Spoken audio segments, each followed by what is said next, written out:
Pune ruke posla za Sportski savez Vrnjačke Banje, odnosno bukirani termini u Vrnjačkoj sportskoj hali jeste ono o čemu smo maštali, na čemu se radilo i evo ovih dana se ispunjava. Možemo da kažemo da Banja zaista živi ovih dana u sportskom duhu. Od 8 sati jutros trenirali su odbojkaši, smenili su ih rukometašice i tako dalje. Vi znate tačan tajming ko će kada i kako gostovati u Vrnjačkoj Banji, pa da obavestimo i naše gledalce.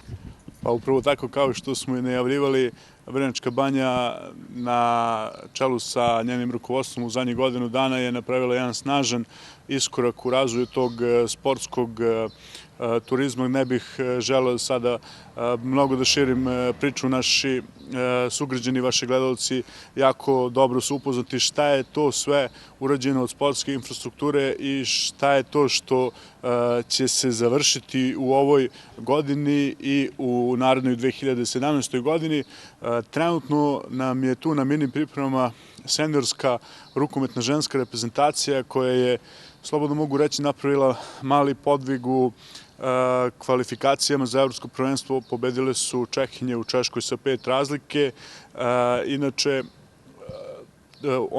one igraju 13. marta u Kraljevu revanš utakmicu sa Čehinjama. Zatim nam dolaze juniorke isto rukometašice koje od 17. do 20. u Vrnjačkoj Banji u hali Vlade Divac igraju kvalifikacioni turnir za odlazak na svetsko prvenstvo. Rivalke našim rukometašicama su reprezentacija Bosne i Hercegovine, Holandije i Portugala.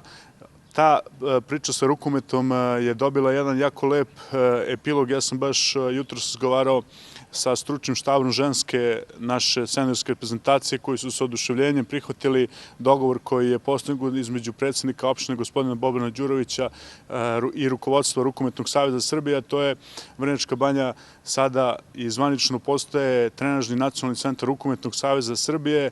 Kao što smo i najavili, za nekih 7 do 10 dana stiže specijalizovana podloga za rukomet Gerflor vredna 100.000 eura i ona će se locirati u hali u Vrncima koja je u završnoj fazi izgradnje.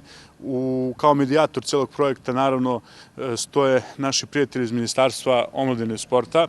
To je što se tiče rukometa. Zatim tu su nam juniorke i juniori Odbojkaškog saveza Srbije. Juniorke igraju takođe kvalifikacije krajem marta, početkom aprila za odlazak na evropsko prvenstvo. Zatim košarkaši, naši prvi put u Vrnjačkoj Banji juniorska košarkaška reprezentacija obavlja svoje 10-dnevne pripreme od 15. marta. I ono što je zanimljivo, u ponedeljak imamo najavljene zvanične posete košarkaškog kluba Crvena zvezda i košarkaškog kluba Partizan, što je novitet u toj nekoj našoj sportskoj priči. Sve što je dobro, daleko se čuje. Stvarno smo u prethodnih nekih mesec dana zatrpani tim nekim ponudama. Savezi i klubovi se raspituju, ugovaraju dolaske, razgovore, pripreme u Vrnjačkoj Banji, što je samo jasan pokazatelj da smo svi zajedno jako kvalitetno, jako dobro radili, pre svega predsjednik opštine gospodin Boban Đurović, zatim Sportski savez i Sportski centar. Napravili smo fundament, zagazili smo žestoko, jako i konkretno ka razvoju tog sportskog turizma. Velika promocija za Vrnjačku Banju, a za našu ekonomiju veliki broj novih noćenja. I u ovoj sportskoj priči moramo da govorimo o infrastrukturi. Dotakli ste se hale u Vrncima. To je, čini mi se, deo onog projekta završi započeto koji će mnogo značiti razvoju Banje kao sportskog centra. Tako je, znači ta hala u Vrncima je projekat Ministarstva omladine i sporta i upravo ministarstvo će odraditi te neke završne faze, naravno zajedno u koordinaciji sa opštinom Vrnjačka Banja. Zatim, kroz nekih mesec dana očekuje se otvaranje nove školske sale u Piskavcu koja će biti jako kvalitetna ponuda za košarkaške i odbojkaške selekcije. Pored hale, prelepe hale Vlade Divac, zatim hale u Vranešima, fiskulturnih sala u Popinskim borcima gde u aprilu očekujemo rekonstrukciju kompletnog parketa. Stvarno smo napravili jedan jednu sjajnu ponudu uz ono što svi znamo koliko lepa naša Vrnjačka Banja, smešteni kapaciteti, geografska položaj i lokacija.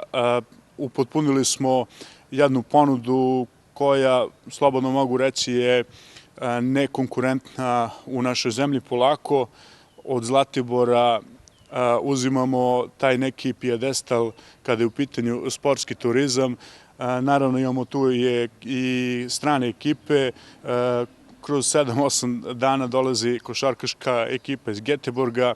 Za leto već imamo i Ruse i upravo u toku današnjeg dana ja sam sa mojim ličnim prijateljom, našim sugrađanom Urošom Jeftićem, koji je jedan od najboljih igrača rukometnog kluba Antalije, koji je visoko pozicioniran u Turskoj Superligi i izborio učešće u EHF kupovima, dogovorio jedne 10-dnevne pripreme seniorskog rukometnog kluba Antalije u Vrnjačkoj Banji. Znači, bez lažnih skromnosti, priča je uzela ozbiljnog i velikog maha.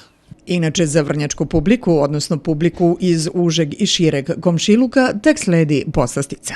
Kruna cele priče će biti kada se zvanično potpiše ono što smo najavili i što nam je obećano, da je Vrnjačka Banja postala pripremni centar olimpijske reprezentacije Srbije. Znači, svi naši sportisti će zadnjih 7 dana biti u Vrnjačkoj Banji i iz Vrnjačke Banje letiti u Rio de Janeiro.